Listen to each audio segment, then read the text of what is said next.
Here's 3 teams that you should be fading this season. Now, drafting players is similar to picking stocks. It's all about the price. If Apple stock was trading at a 4 and 5 PE, even though I have zero interest of ever owning Apple, if it is compounding annually at double-digit rate, I'm probably going to be an Apple shareholder.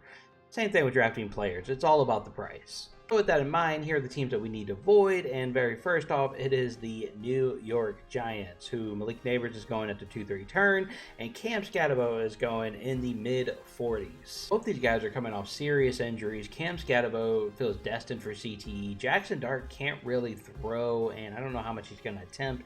Matt Nagy is a terrible offensive coordinator, very predictive play calling. You got like kind of a mid-tier offensive lineman, nothing to really boast about. You have 12 guys on their depth chart right now in the receiving room, and a bunch of journeymen. I don't know what they're doing with all these guys. Then they brought in Isaiah Likely. They still have Theo Johnson there. I mean, what is happening with this team right now? It is a nightmare. Jackson Dart is also going in right around 102 range. That's right after MVP Matt Stafford. That's generally before the best generational quarterback of our time, Patrick Mahomes. Then you could still get like Kyler Murray after him. You can get Malik Willis. I mean, Bo Nix is going after him. Brock Purdy is going right around in that range. Like, how are all these guys' prices still sticking around here? Then Isaiah Likely is in the 120 range, and that's like right after George Kittle, who maybe starts season on PvP list. Okay, Travis Kelce, Dallas Goedert, Jake Ferguson. I mean, whoa.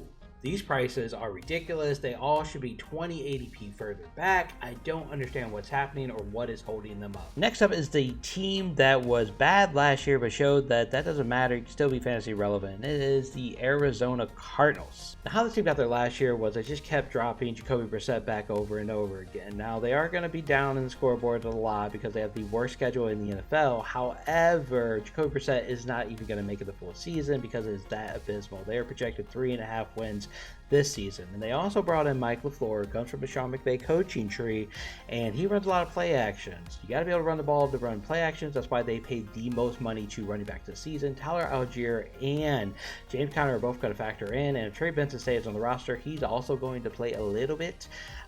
Just a lot of concern for this team. Marvin Harrison probably should be going behind Michael Wilson. I think Michael Wilson might actually be a better player than Marvin Harrison, but he wasn't drafted early on, unfortunately for him. Finally, is a team that nobody wants to hear because they are projected to score a lot of points this season, the LA Rams. Now, I know this sounds crazy, but the Rams are actually razor thin. Puka Nacua has had all the off-field issues you can imagine, and this team is not going to be the same without him, and it really reeks of Josh Gordon. From the rehab, from the Biden woman to the anti-Semitic remarks, and then it was reported that apparently at some P. Diddy white party, he ran into a glass door and opened up his forehead at some point during the offseason.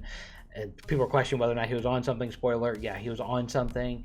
And then during training camp, he has missed 3 practices for multiple injuries, a back injury, I think another was a thigh, and then a deep core muscle tightness, whatever that is. I have no idea what is happening here. It seems like he doesn't want to play football. Devontae Adams is a system risk. If the system fails, he is going to fail. All of his value is in the red zone. So if they spend less time in the red zone, it's going to affect Devontae Adams. I mean, a double-digit touchdown guy is actually going in the 5th round. What does that tell you? Does that tell you the market is scared of this team? And they have Kyron Williams, who is not the best back on this team. I'm sorry to say it. Blake Corum is way more explosive. Eventually, he is going to be overtaken. I don't know why it hasn't happened already. We've already seen games, though, where Blake Corum has kind of taken the reins. Don't be surprised if that happens this season. I like taking shots on Blake Corum where he's going, and then I also like spending on Matthew Stafford because you get an MVP in the hundreds. That's rare, but that just shows you that this market is really sketched out by the team. On top of that, you have an elite level defense, okay? This defense is going to make sure that you do not have to throw the ball as much as you used to. You are not going to be concerned with winning football games with this defense. They have that kind of potential. The offensive line tackles are really, really bad. Now, the good news is you're in the McVay system. It operates through play actions, and that really takes the edge off defenses. So they're hoping to blind these guys. But what happens if you get an injury? You don't have a lot of depth there. I am concerned about it. There are a lot of things pointing. The market itself is pointing to this team and saying, I don't know about this. Matthew Stafford 100, Blake Corum 100, Devontae Adams double-digit touchdown scorer in the 5th round. Is it not screaming to you that something's off here?